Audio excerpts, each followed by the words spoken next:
Good morning, everybody. Kevin Hassett went on CNBC this morning. He said that they were expecting some sort of news on tariffs by the end of the day. Do you have any insight into that? I don't want to get ahead of any announcement, but I'll just reiterate that right now, countries from all over the world, because of President Trump's leadership, are desperate and dying to make trade deals with the United States.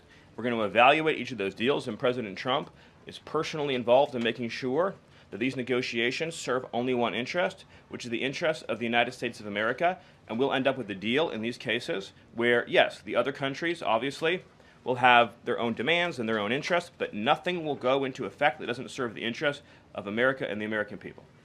What do you tell Americans right now, Stephen, who say they can't afford to, in the president's words, be patient? Americans who voted for President Trump on his promise that he would lower prices across the board on day one. He was making the point that I think almost every American consumer agrees with.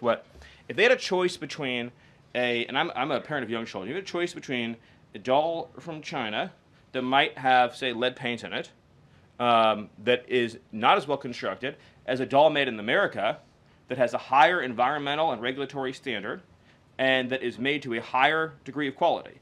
And those two products are both on Amazon, that yes, you probably would be willing to pay more for a better made American product. But here's the key point.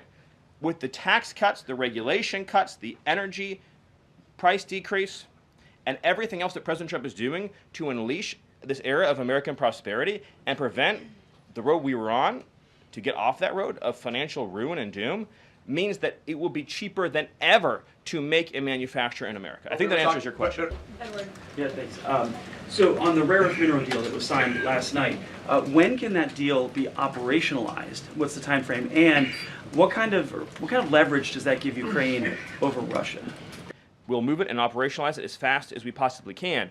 But it's meant to pay back the United States. This is the key point. For the hundreds of billions of dollars that our taxpayers have spent subsidizing the war in Ukraine. So it is repayment to the United States. And that's one of the most important points to understand about it. What's the leverage?